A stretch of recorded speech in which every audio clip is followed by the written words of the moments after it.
Hey guys, Matt Haycox here, and it's Sunday, the 1st of August.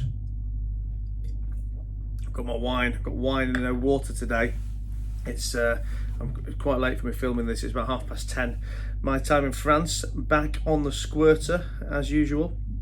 Got a slightly different location today, but I normally get these filmed in the morning, get them out of the way and have a glass of water, but it's wine time tonight. Not done wine while I've been filming since I used to do my 9 o'clock wine times during Corona. I don't know if any of you guys used to watch those. I think I did 47 on the bounce at 9 o'clock every night during the first lockdown. But listen, it's weekly roundup time. Hope you have all had a good week. Exciting week for me over in Mallorca still. It's my last night in Mallorca. I leave Mallorca in the morning, fly back to Cannes. I've got a night in Nice, staying with a friend, and then a few weeks back in Cannes. Actually plan to come back to England now as well for a couple of weeks. So any of you guys who I do biz with, I look forward to seeing you on the 2nd or 3rd week of September. But today we're going to be talking, we've got a few things to talk about. I started an asset finance business over the last month, and we paid our first deal out at the end of last week. So we're going to talk a little bit about that. We're going to talk about my dad's been here. Any of you guys who watched last week's weekly roundup, I think, and the week before, I think I told you my dad was here. So I've been having a bit of time chatting with him. So a few little bits and bobs came out of those conversations, which I'm going to share with you. We're going to talk about marketing and who the best person is to be doing your marketing. We're going to be talking about following up, the art of the follow-up of the deal. And we're going to talk about me, the e-foil master, loving my e-foil. I'll tell you what the e-foil is when we get onto that later on. I've done a podcast this week. I recorded a podcast with a great guest called Misha Paris. You guys who watch this back in England may have heard of Misha, singer, presenter, actress, really cool girl. Had a good chat on the Zoom with her, so we'll talk a little bit about that too.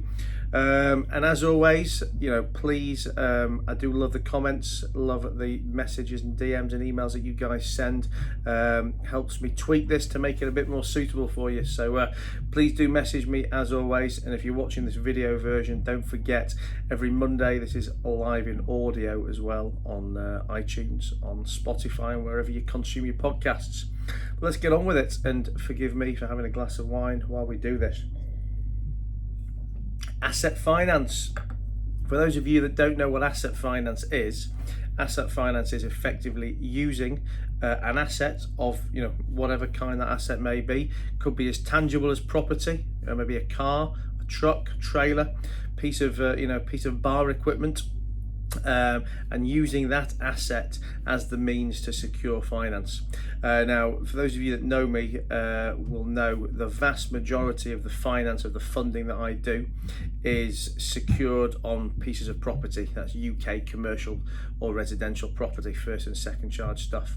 But this last month at Funding Guru, we have started a more traditional asset finance book, whereby we will now use assets like cars and trucks and trailers and plant and machinery as the asset to secure finance against. Now, I've done that for a few reasons, and this is of very much relevance to you guys watching this. The two or three main reasons I've done this. One is I was struggling, to be honest, to get enough deals on the property side, because we've raised a lot of money lately. So strain that camera. We've raised a lot of money over the last year or so, and there's quite a lot of times where I'm sat on cash that I can't deploy. And it costs me both opportunity cost and real cost to be sat on money. So I wanted to find other avenues to get that cash out the door. So that is going to be through asset finance. But the main reason is I want to create extra touch points with both my customers and my introducers. Think about property deals, like hard residential and commercial property deals, is unless it's a very specific customer, those deals are pretty irregular. The customers that we deal with, we probably only deal with them once. We're there to solve a problem, and once that problem's solved, we never get to deal with them again. But asset finance, tends to be slightly more regular business, or sometimes slightly, sometimes very more regular business.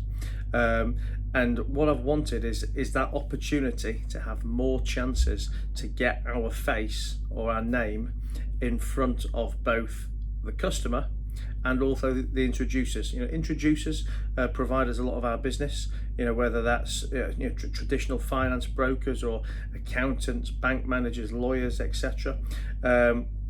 And again, if they're doing irregular property finance business, we're not going to be seeing them as much as we would be if we were doing much more regular asset finance business.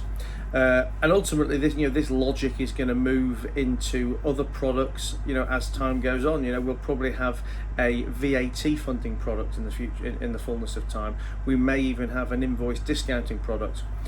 Because I want as many chances as possible to be able to put my hat into the ring, to be able to do the business with either existing or prospective customers. And you guys watching this, whatever line of business you're in, can take a good translation from that. And so something I learned probably 3 or 4 years ago from a guy I'd consider a mentor at the time. Is the importance of having different products at different price points for your customer base. And when you listen to that statement, you may immediately think, well, that's not possible. I sell, I don't know, whatever it is you sell. First thing that comes into my head, I sell wine glasses. Okay, so you think, well, I only sell wine glasses, and these wine glasses cost whatever they cost £40. Now, you may think that is the only thing you can sell, but how many other products within that vertical can you create that will give you both more touch points and more chances for great margin? And what I learned from this guy at the time was that if you've got £100 product, you need to find £1,000 product. You need to create a £10,000 product, potentially even create a £100,000 product. If you've got the £100 product, you want to go down as well. A £50 product, a £10 product, and just give more and more opportunities for you to be able to get yourself in front of people who can buy. And it may feel so alien and unrealistic listening to that concept now, to think, well, I normally sell £100 products. How could I possibly ever have a customer? Customers don't want to buy £10,000 products £10,000 products in my space. But you'd be surprised. You'd be very, very surprised. And you've got two opportunities to sell these to these people. First of all, you've got all your existing customers who are your £100 people, some of which will want to be upsold and upsold again, but also you've got all the people who never bought your product in the first place because that product wasn't right for them. They didn't want the £100 product. Maybe it was too expensive, or maybe it was too cheap. So what can you do in your space to find to find different, let's say, whether it's vertical or horizontal fixes to that, but with not too much thought, I'm sure you can find different ways for you guys to both increase your volume and increase your margin. So have a think about that. But that's where asset finance came from me. My dad, he's been the root of many conversations this week, and again, for those of you who haven't seen any of these before, my dad had a very successful business back in the kind of 80s and 90s, which he sold in the late 90s, and then since then he's had a reasonably roller coaster ride like myself. But I do enjoy talking to him about business. I enjoy talking to anyone. I've had some great guests on the boat over the last couple of weeks. People who are let's say experienced in business or new to business, but all who've got a point of view and a story to tell. And even if it's people who I would disagree, or not so much disagree, but let's say I would have a different way that I would do something on most of the things we talk about, that there's always still a little nugget of something that I can take from a conversation with pretty much everybody. And that's always the basis of my podcast as well. For those of you guys who haven't listened to my podcast with some of the great guests I've had on there, celebrities, athletes, inspirational people, business leaders, I always say to my guests when we sit down, I say that there's no rules in this podcast. It's a very, very organic chat about your life, your career, your successes and failures. And all I want to get from this is something that's actionable, tangible advice that my audience can take away from. That's what I say when I sit with them. And I honestly don't believe there's anybody or any situation that if you go into with an open mind and a learning mentality, that you can't take something of benefit from that. But the thing we're specifically talking about with my dad, and this is something for you guys who follow me regularly would have heard me say time and time again. My dad has his holiday cottage business, and he does pretty much everything himself at the moment. Makes a decent six-figure income from it, but he's working at times 60-70 hours a week. But what I see him doing when he's here, because he brings, very much like myself, he brings his work with him, and he's doing his administration and dealing with a lot of what I would call the more menial tasks. When I ask him why he does it, he's basically, in his mind, he can't afford not to do it, because he says, I can't afford to hire someone to do that. Now, I've had this conversation with you guys time and time again about, people who say they can't afford to hire a cleaner, or they can't afford to hire an admin girl or a receptionist or whatever that may be. And I will always turn that around to you and say, I would say you can't afford not to hire that person, because invariably, as the owner of a business, as the CEO, the people that you're hiring to do these tasks are going to be getting paid a lot less than you, so that they're taking it off your plate. A lot of the time, money aside, they're probably going to do it better than you as well. I mean, I'll tell you, I'm a terrible admin person. So, money aside, anyone I hire to do my admin is going to do it a hell of a lot better than me. But they are freeing up 10, 20, 30, 40 hours of time, my time, my dad's time, whoever that may be, for them to be able to go and do something else. And that's going to be one of two things. That's either going to be more activities on your business, which invariably have to be more profitable activities than the price it is that you've hired that admin person for, or that cleaner for, or that person to do your laundry, or whatever it may be. Or if it's not to give you more time to concentrate on the business, it's got to be worth it for your quality of life. And this is something, that we almost debated on a daily basis over the last week of us being here. By the time my dad was leaving, he was actually kind of coming around to my way of thinking. And again, listen, I tell you guys what I believe. Now, what I believe isn't necessarily what's the only way or guaranteed what's right, but it's what's right for me, it's what works for me. But a lot of these concepts I think are pretty universally applicable, and I fail to believe that anyone is not going to benefit from passing on those, the £10 tasks, the £20 tasks, whatever they are, and whatever stage you are in your business, whether it's you're a one-man band and you're a new start, or whether you've got a decent team and a decent business around you. I guarantee there's activities that you're doing which will be better placed with someone else who will do them cheaper and better than you, freeing you up to concentrate on the things that you want to concentrate on, whatever those things may be. So take a think of that, take a big look at that, and just sit down if you're listening to this in the car, if you're watching this when you're sat at home, just sit down and write down everything you do each day and each week. Get granular on it, because there's going to be 10, 20, 30, 40, 100 tasks that you perform each week. Write them all down and start to look at them and grade them. And and whether you want to grade them in terms of how much you like or dislike these things, whether you want to grade them in terms of value and price, let's call them the £10 tasks, the £100 tasks, the £1,000 tasks. And how can you, and then take a look at it, and how can you move on these lower level, lower cost tasks to someone else, and free yourself up for the higher value tasks, or just more free time for a better quality of life. So that is admin and my dad. What else are we talking about? We're talking about marketing. I always get the question, who does your PR for you? Who does your marketing? Because I'd like an introduction to them. And what I always say is I can introduce you to some of the people that carry out, that effectively execute on my marketing for me. But 90%, if not more, of my marketing, of my PR is driven from me.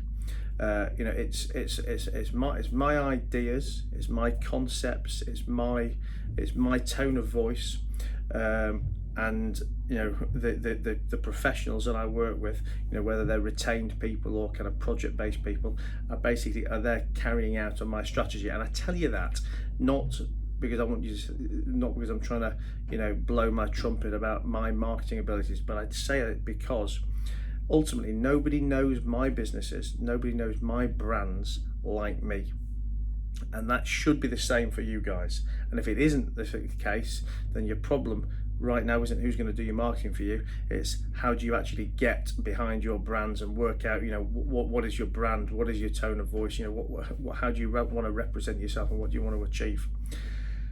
And what I would say is, whilst you may need to ultimately hand over the doing of your marketing, the carrying out of these tasks to third parties, don't do it until you have learnt about marketing yourself. And for me, learning about marketing is twofold. One is that you've got to decide what you want the representation of your branding to look like. But then secondly, that there's the individual tactics, whether that's print advertising, digital marketing, doing podcasts, making videos like this, whatever it may be. You've got to learn all of these things yourself. No, maybe not to be an expert in it, but so that you can hold conversations with these external marketing agencies, with these external PR consultants. Because listen, if you're a PR guy or a marketing guy watching this, don't take offense, because I would say it's endemic across all kinds of professions. But invariably, these retainer-based people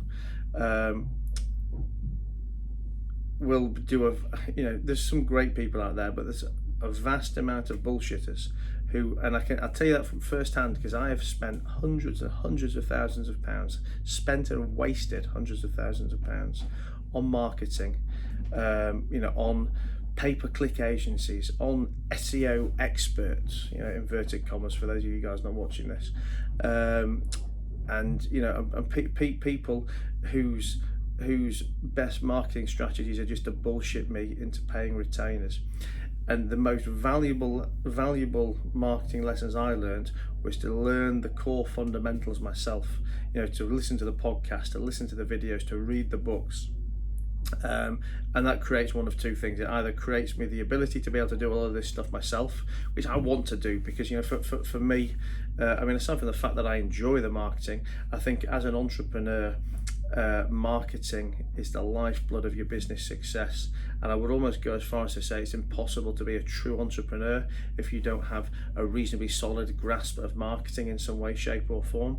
Some of you guys listening to this may disagree. You may think that you can have an idea and hand over the selling of it to somebody else, but for me, without sales and without marketing, there is no business.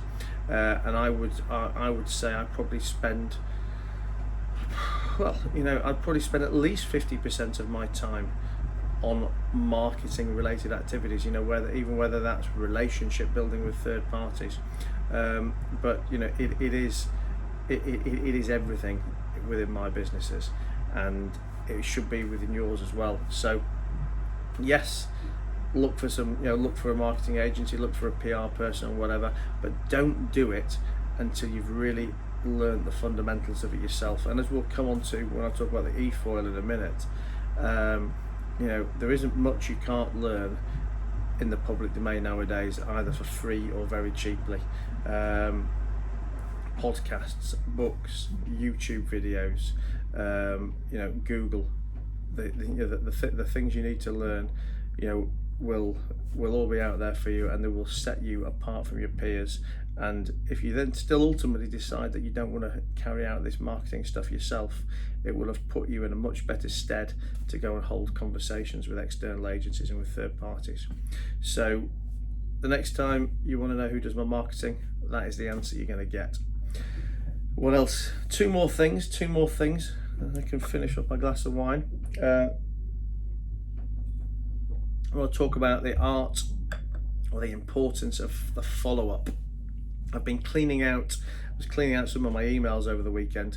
I've got this mental block number in my head. I use Gmail, and Gmail works in like lists of 50, and I try and always keep my emails below 100 in my inbox. I kind of use it as a to-do list as well, and I've actually been trying to get from 100 to 50 and set that as my new goal. But we're looking through.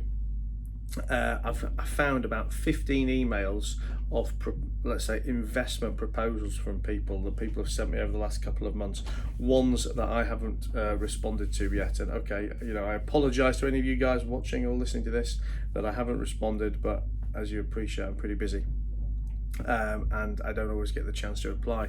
But the reason I mention it now is, of all these 15 people that sent these emails to me, the vast majority of them contacted me once.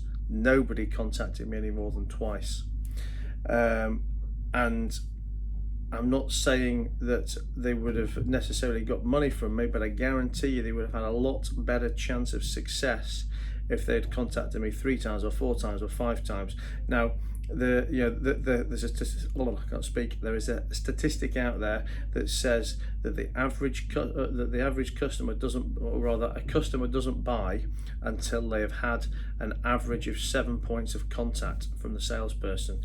Now, we can take this word customer to be whatever it is you're selling. So whether that's whether that is you seeking investment or you trying to sell something, but the customer doesn't buy until they've had an average of 7 points of contact, 7 touch points. Now, some of you might be listening to this thinking, well, I don't want to be a pain, I don't want to be annoying and badger people.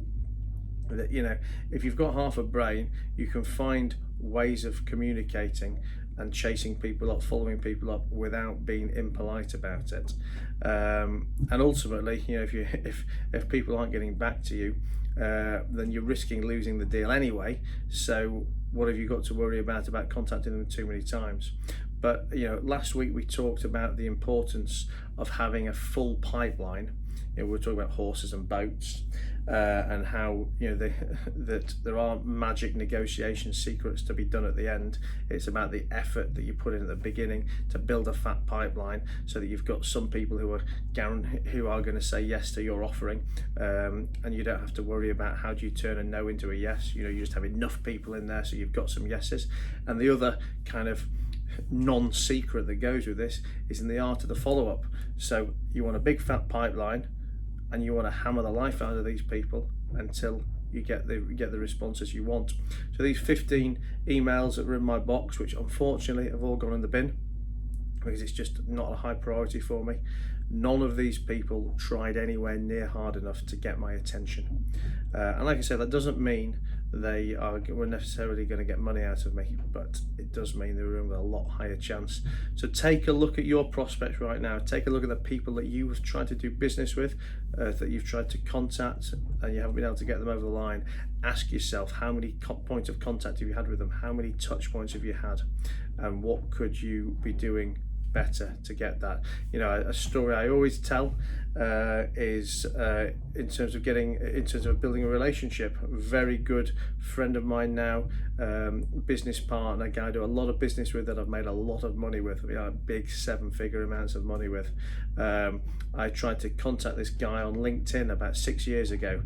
Sent him a message, sent him a second message, sent him a third. He kind of replied to me, and then when I replied back, didn't get a response, and I hammered the life out of him to the point where I'm saying, listen, if you don't want to meet me, just tell me. At least have the manners to tell me you don't want to meet me. And we still laugh about this today. But ultimately, he did meet me, because I badgered him. I could have given up so much earlier in that journey, and oh wow, how different my finances would have been. So never, ever, ever give up. 7 points of contact on average. Do more if you need to. And the final thing to talk about today is the e-foil. A little bit of fun. For those of you that don't know what an e-foil is, it's basically like a mini surfboard. It's like a half-size surfboard with a big fin under the water and an electric engine. So when you're traveling on it like a surfboard and you're going fast enough, it foils up and it sits about 18 inches out of the water, and it's literally, if you're stood on it, it's like you're surfing on a cloud. Actually, Callum, when you're editing this, mate, try and squeeze in a picture of the e-foil in action and show the guys watching what it actually looks like. But if you don't know, Google it. Really, really cool piece of kit. And I bought one at the beginning of the summer to be here with me on the boat. I've seen people do them in Dubai, seen people do them on TV. I think they look super cool, and that's what I wanted to do. And I've struggled for 2 months. I mean, I haven't actually tried as hard as I could have done, but I've struggled to get up. I've had a bad shoulder as well, so I've taken a bit of time off. But over the last week or so, I've finally got up. I've now got to the point where not only am I up, I can actually surf around quite a lot. I can foil up and down. Listen, far from an expert, but you know, I can do it now. I'm loving it. I'm having fun. And when I was doing it today, I've just done 45 minutes of it today before the sunset. It just made me think of a few things to share with you guys, really. And that, you know, we can translate this e-foil lessons into many things.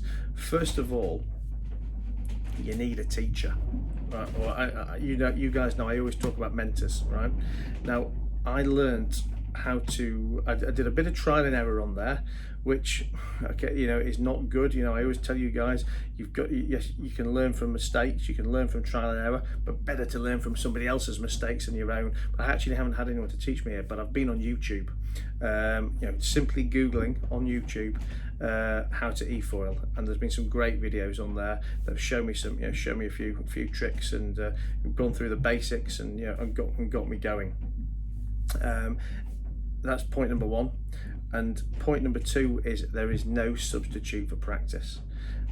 You know, I was probably doing it for 5 or 10 minutes, getting pissed off and not doing it. Doing it for 5 or 10 minutes, getting pissed off and not doing it. But you know, ultimately, you know, there's no, as cliched as it is, you know, there's no substitute for hard work. There's no substitute for putting in the practice. And you know, I talk about this with Harley. We go into, because I try and get Harley on there. She says she doesn't like it. You know, so many things I try and get Harley to do, and she says I hate it. And you don't hate it. You know, you hate it because you're shit at it, and you're shit at it because you quit at it. And I was almost gonna go that same way on the e-foil, but I fought on. Got over the kind of learning curve and the hump, and I stood up, and now, you know, loving it and pushing harder. So the two lessons to it that I wanted to talk to you guys about are, one, that if you need to learn something, do not make excuses or put it off. There probably isn't anything nowadays that you can't learn immediately and probably for free on the internet. YouTube and Google are unbelievable. YouTube particularly is absolutely unbelievable. And secondly, you know, there's no substitute for that practice, for putting the hours in. Actually, I was with a friend of mine on the boat earlier this week, and we were talking about, you know, practice and the amount of hours put in, and he was telling me about a quote from Kobe Bryant, who apparently had been doing a speech at a school, or, you know, some up and coming basketball people at the time, and someone was saying to me, you know, Kobe, you know, how do I get to be as good as you? And he said, I practice 8 hours a day. 8 hours a day of practice. He goes, you guys probably don't even practice 8 hours a week. Some of you guys don't practice 8 hours a month, but you want to be as good as me. And you know, I think that is probably true, you know, across the board in pretty much anything. Listen, there's always going to be someone who's got some natural talent or some natural ability in something, but none of the greats out there in anything do it without years and years and years of practice and repetition and failing before they succeed. And actually, I told you at the beginning of this that I did a podcast earlier in the week with Misha Paris, the singer, and we were talking very much on there about the importance of passion, and how, you know, having that passion is priceless. And you know, she as a kid was walking around the house singing and listening to other great singers, hour after hour, day after day. And nowadays, we live in a world of instant gratification. We want, you want a taxi, you do it on Uber. If your Uber takes more than 3 minutes to arrive, you're getting pissed off. You order your food on Deliveroo. If it takes more than 20 minutes to come, you're getting pissed off. You want to date a girl, you go on Tinder, and if you're not swiping right and getting people immediately liking you back, you're getting pissed off. And because we live in this world of instant gratification, it takes away the realism of the fundamentals that to achieve greatness in anything takes time. Yes, it takes skill, but to achieve that skill takes time, and there's no shortcuts, and it's boring to think about that. It's not a particularly exciting thing I'm telling you now, because I know a lot of you guys listen to this for hints, or to learn from my failures so that you guys can do something better and quicker. But ultimately, in most things in life, there is no substitute for putting in the hours. But it was fun hours on the e-foil, so that's a good thing. The other thing that it made me think about as well is now I can get up on the e-foil. When I've had friends on the boat who've never done it before, I've been teaching them. Now listen, I'm not doing tricks, I'm not amazing at this by any stretch, but I'm better obviously than the people who've never done it before. Again, there's an old saying, an expression that if you're one chapter ahead of somebody else in a book, then you know enough to teach them about that book. You're already ahead of them. And I remember going back to the beginning of Corona when I was doing my lives, and a lot of you guys were asking me for advice about how what kind of a business could you start, or telling me that I was telling you to have skills that you could monetize, and a lot of you guys were telling me that you don't have any skills, and you don't know what you could sell to people. Ultimately, if you are one chapter ahead of somebody else in the book, then you can teach them about that book. So what are you better at than somebody else that they need to learn? So, right now, for all my friends who come on the boat, even though I've got so much learning to do on this e-foil. I've got miles behind the really good people, millions and millions of miles behind them, but I'm better than anyone who's never been on it before. So I can teach them about it, and I can also teach them from the things that my failings. When I was learning it, I had to kind of learn by mistakes, and I can give them the shortcuts and help them along, because I am one chapter ahead in the book than them. So if you're 18 years old and you've done A-level French, then you've got a better skill in French than somebody who's 10, 11, 12 years old, and you're probably able to teach them. If you're going into uni this September, and you want to earn some money while you're at uni, what is it you're studying at uni? Because you might be studying that for yourself to get better, but how many people are you better at than that need help? How many GCSE kids need your help? You've just done your A-levels. What have you learnt so that you can put these people, that A, you can teach them the skills, but B, put their mind at rest about how to deal with the exams. If you can't teach a 16-year-old, you can certainly teach a 12-year-old. You may not be the world's best gardener. It may just be a hobby to you. But I tell you, there's people like me who don't want to go anywhere near my garden, and you're a much better gardener than me. And that is a skill that you can monetize. Teaching French, gardening, washing cars, whatever it is. Don't be disheartened by the fact that you're not a world expert in something. As long as you are one chapter ahead in the book than somebody else, you've got something to offer and you've got a skill set. And that is my closing comments of the night, guys, on Sunday the 1st of August. I'm going to go and finish my wine, leave you guys to it, and let's get ready to start a new week tomorrow. As always, if you've liked this and you're watching on YouTube, press like down there. If you like it, make sure you subscribe to it. If you're listening on iTunes, on Spotify, or however you listen to your podcasts, please make sure you leave me a review. It'll take you 20 seconds and it means the world to me. And tell your friends, share, like and comment. And until next week, it's me, Matt Haycox, signing off. I look forward to seeing you on, it's going to be the 8th, isn't it? On Sunday, the 8th of August. Harley's actually coming out to see me here on Sunday the 8th. So very, very excited, and I'll be in a good mood when I speak to you. See you later, guys. Night, night.